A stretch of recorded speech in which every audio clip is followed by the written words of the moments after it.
Hey hi hello எல்லாருக்கும் வணக்கம். Welcome backs to Priya's talks. இன்னைக்கு நம்ம சேனலில் என்ன பார்க்க போகிறோன்னு பார்த்தீங்கன்னா, என்னோட productive 5 AM morning routine as a working ma'am. அந்த ரொட்டீன் தான் இன்னைக்கு நம்ம இந்த வீடியோவில் பார்க்க போகிறோம். வீட்டில் என்னோட ஹஸ்பண்ட், என் மாமியார், அப்புறம் என் பையன்னு எல்லாரும் தூங்குற அந்த அமைதியான நேரத்தில் நான் எப்படி ஃப்ரெஷ்ஷாக எழுந்துட்டு என்னோட சமையல் வேலையான கிச்சன் ஒர்க், கிளீனிங், குக்கிங், அப்புறம் பர்சனல் செல்ஃப் கேர் எல்லாமே ரொம்பவும் ரஷ் இல்லாமல் எப்படி முடிக்கிறேன் அப்படின்னு சொல்லிட்டு இன்னைக்கு இந்த வீடியோவில் பார்க்க போகிறோம். நெக்ஸ்ட் ஒரு 12 மினிட்ஸ்க்கு உங்களுக்கு ரொம்ப பாசிட்டிவ் எனர்ஜியாக அண்ட் மோட்டிவேஷன் தரும். அதனால் don't skip my video. And யாருன்னா புதுசாக பார்க்குறீங்க இந்த வீடியோவை அப்படின்னா மறக்காமல் சப்ஸ்கிரைப் பண்ணிக்கோங்க. இப்போ வீடியோ உள்ள போகலாம் வாங்க.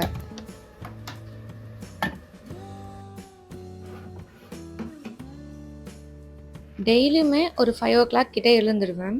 எழுந்துட்டு போய் குளிச்சுட்டுலாம் வந்துட்டு 5:30க்குள்ளே கரெக்டாக கிச்சனில் என்ட்ரி ஆகிடுவேன்.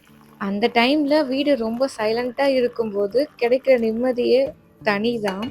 ஏர்லி மார்னிங்கில் இந்த லைட்டான சில்னஸோட கிளிங்க குருவிங்கன்னு சொல்லிட்டு இதோட சவுண்டெல்லாம் கேட்டுட்டு இந்த மாதிரி ஒரு ஹாட்டான ட்ரிங்க் குடிக்கும்போது ரொம்ப சூப்பராக இருக்கும்.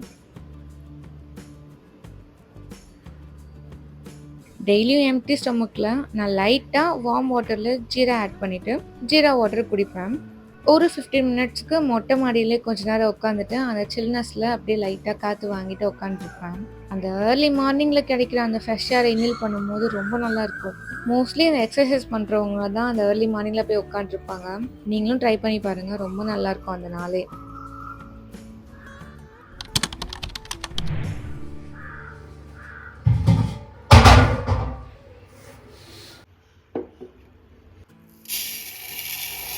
இந்த ஆஃபீஸ் லாக்ஸ் அண்ட் எவ்ரிடே ஸ்ட்ரெஸ்க்குள்ளே உள்ளே போகிறதுக்கு முன்னாடி இந்த மீ டைம் தான் எனக்கு காலையில் ரொம்ப எனர்ஜெட்டிக்காக வச்சுருக்க ரொம்பவும் பெருசாக உதவுது. அப்படியே மைண்டே ரொம்ப காமாக ஃப்ரெஷ்ஷாக இருக்க மாதிரி இருக்கும்.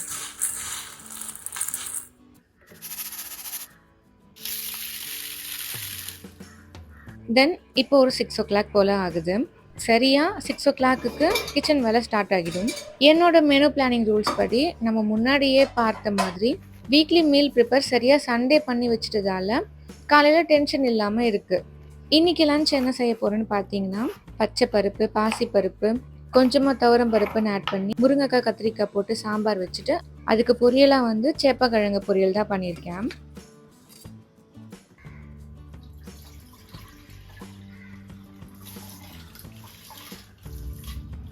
மார்னிங் எழுந்த உடனேவே குளிக்க போகிறதுக்கு முன்னாடி இந்த பருப்பை ஊற வச்சுட்டே போயிடுவேன் நான். ஸோ அந்த 1 hour நல்லா ஊறிட்டு இருக்குமா, 2 விசில் விட்டாவே ரொம்ப அதிகமானதாக இருக்கும் பருப்பு வேகிறதுக்கு.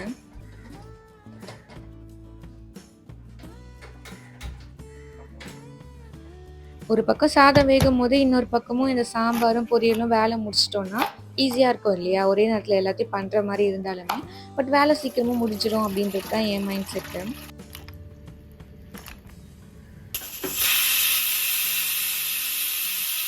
அண்ட் அது கூடவே எனக்கு பிரேக்ஃபாஸ்ட்டுக்கு ஹர்ஷாக் ஸ்கூலுக்கு என்ன பிளான் பண்ணியிருக்கேன்னு பார்த்தீங்கன்னா, பச்சை பயிறு சுண்டல் தான். சம்டைம்ஸ் யூஸ் பண்ணுற வெசல்ஸை அப்போவே வாஷ் பண்ணி வச்சுருவேன். இல்லை எனக்கு கொஞ்சம் டயர்டாக இருக்குது, மூட் ஸ்விங்காக இருக்குது அப்படின்னாக்கா அப்படியே விட்டுருவேன், ஈவினிங் பார்த்துக்கலாம் அப்படின்னு சொல்லிட்டு. ஆனால் மோஸ்ட்லி அப்பப்போவே வாஷ் பண்ணி வச்சுருவேன்.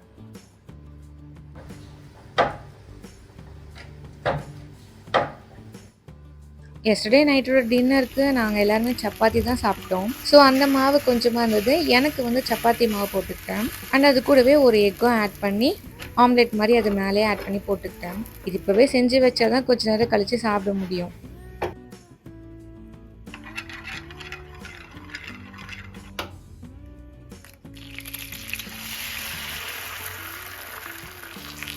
மார்னிங்கே பிரேக்ஃபாஸ்ட்டுக்கு இந்த எக்கு சாப்பிட்டா ஒரு மாதிரி இருக்காதான்னு சொல்லிட்டு எல்லாருக்கும் தோணும்.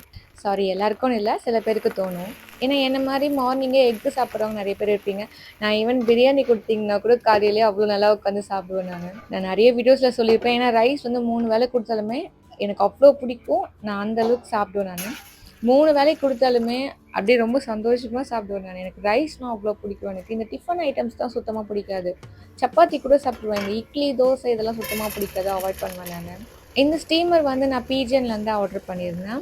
நான் வாங்கும் போது ரேட்டுன்னு பார்த்தீங்கன்னா 700 கூட தான் இருந்துச்சு. இப்போது மேபி இன்க்ரீஸ் ஆகிருக்கலாம், இல்லை ஆஃபரில் போயிட்டுருக்கு அப்படின்னா கம்மியாகவும் இருக்கலாம். வேணுன்றவங்க செக் பண்ணி பாருங்கள். நான் கீழே ப்ராடக்ட்டை டேக் பண்ணுறேன்.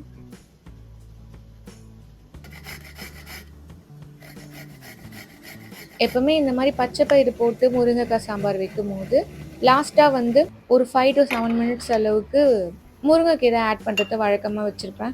பட் இந்த வாட்டி சுத்தமாக முருங்கைக்கீரை வீட்டில் இல்லை. ஸோ அதனால் விட்டுட்டேன் பரவாயில்ல அப்படின்னு சொல்லிட்டு. அதனால யூஸ்வலாக சாம்பார் வைக்கிற மாதிரி வச்சுட்டு தேங்காய் போட்டு சாம்பாரை தாளிச்சிட்டேன். இந்த சாம்பார் நீங்கள் தாளிக்கும் போதே பூண்டு போட்டு தாளிச்சிங்கன்னா இன்னும் டேஸ்ட்டாக இருக்கும். பட் சில பேர் வந்து அவாய்ட் பண்ணுவீங்க வேண்டான்னு சொல்லிட்டு. அதனால் என் ஹஸ்பண்டுக்கு பிடிக்காது அந்த மாதிரி இதில் தாளிப்பில் பூண்டு போட்டு தாளிச்சா. ஸோ அதனால் நானும் செய்யலை. நார்மலாகவே எல்லோரும் செய்கிற மாதிரி செஞ்சுட்டேன். இந்த சின்ன வெங்காயத்தையும் பூண்டையும் உரிச்சிட்டு ஃப்ரிட்ஜில் ஸ்டோர் பண்ணி வைக்காதீங்க அப்படின்னு சொல்கிறீங்க. அது ஏன்னு எனக்கு தெரியல. பட் வெறும் ஸ்கின் மட்டும் தானே ஃபீல் பண்ணி வைக்கிறோம் நம்ம. அது ஒன்றும் கிடையாது. எனக்குமே சில நேரத்தில் ஒன்றும் ஆகாதுன்னு தான் தோணும். பட் நிறைய பேர் சொன்னதுனால நான் அந்த பழக்கத்தை விட்டுட்டேன். நான் தேவைன்றப்போ மட்டுமே சின்ன வெங்காயத்தை தோல் வச்சுக்கிறதும், அதே மாதிரி பூண்டும் தேவைன்றப்போ மட்டும் ஸ்கின் அவுட் பண்ணி யூஸ் பண்ணுற பழக்கத்தை கொண்டு வந்துட்டேன் எனக்கு நான். எல்லாருமே எழுந்துக்கிறதுக்கு முன்னாடியே பிரேக்ஃபாஸ்ட் அண்ட் லன்ச் ரெண்டுத்தையுமே கம்ப்ளீட் பண்ணி டைனிங் டேபிள் மேலேயும் க்ளீன் பண்ணி கரெக்டாக அரேஞ்ச் பண்ணி வச்சுட்டா காலையில் பாதி பேனிக் ஆட்டோமேட்டிக்காக 0 ஆகிடும். எது செஞ்சாலுமே அந்த வேலை முடிஞ்சிச்சா ஒரு பாத்திரத்துக்கு மாற்றிட்டு கொண்டு போய் நேராக டைனிங் டேபிள் வச்சுருவேன் நான். ஏன்னா இங்கே வச்சுட்டு இருந்தேன் அப்படின்னு வச்சுக்கோங்க, கவுண்டர் டாப் ஃபுல்லாகவே ஏதோ ஸ்பேஸ் இல்லாத மாதிரி இடுக்கட்டமாக இருக்க மாதிரி இருக்கும். அந்த ஷிங்கில் கூட பார்த்து இருந்துடும். ஆனால் இந்த கவுண்டர் டாப் மேலே க்ளீனாக இருக்கணும் எனக்கு எப்போவுமே. அப்படி இருந்தால் தான் வேலை செய்கிறதுக்கே தோணுது எனக்கு. எல்லாம் தோணவே மாட்டேங்குது எனக்கு. ஸோ மோஸ்ட்லி கவுண்டர் டாப் மேலே க்ளீனாக நீட்டாக வச்சுப்பேன். ஐ மீன் கவுண்டர் டாப் மேலே மெஸ்ஸியாக இருக்கக்கூடாது.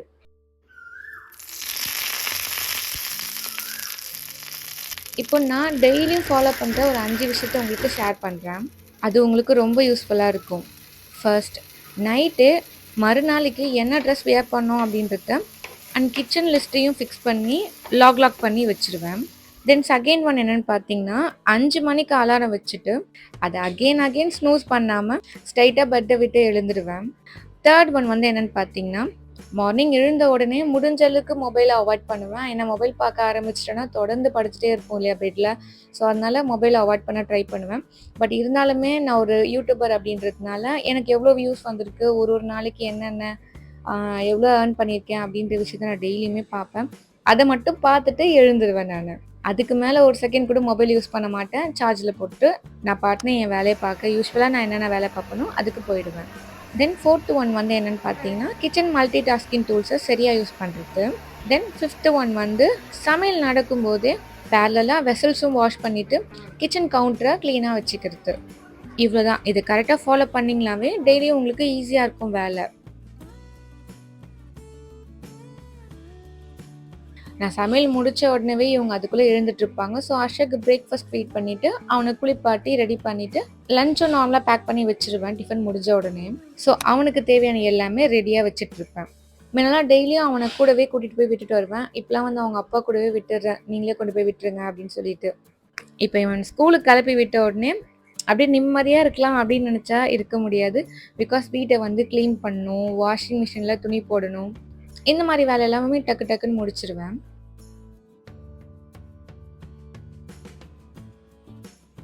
இப்போவே ப்ரூம் பண்ணிவிட்டு மாப் வச்சு ஹால் அண்ட் பெட்ரூம் ஸ்பேஸை க்ளீன் பண்ணிவிட்டு நீட்டாக அரேஞ்ச் பண்ணிட்டா இந்த 2 பெரிய வேலையும் முடிஞ்சுது.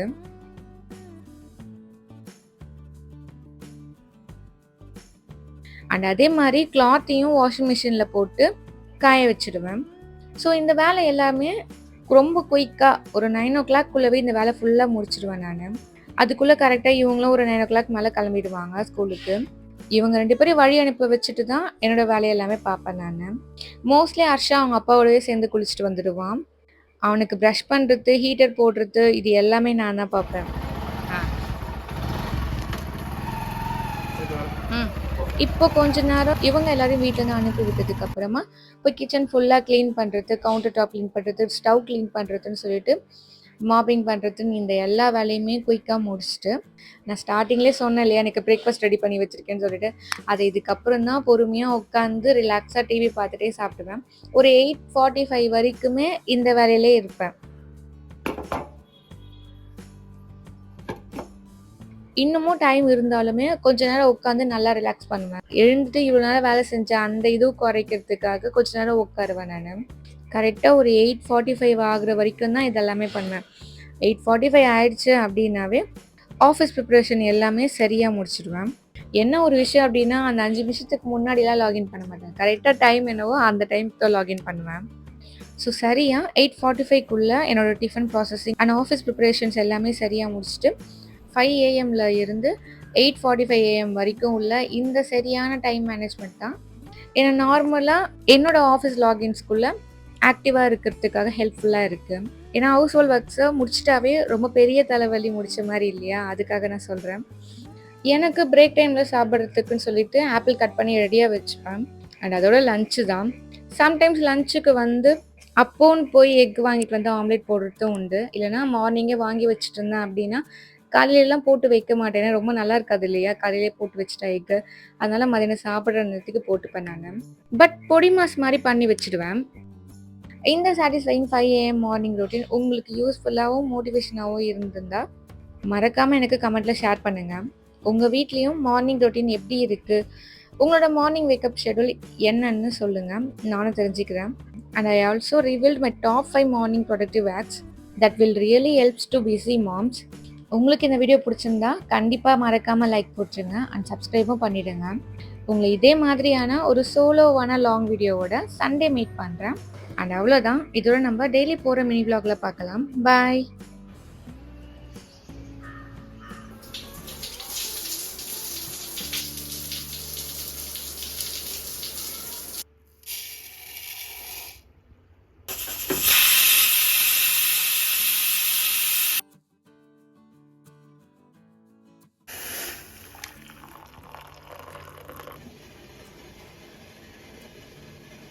Don't worry.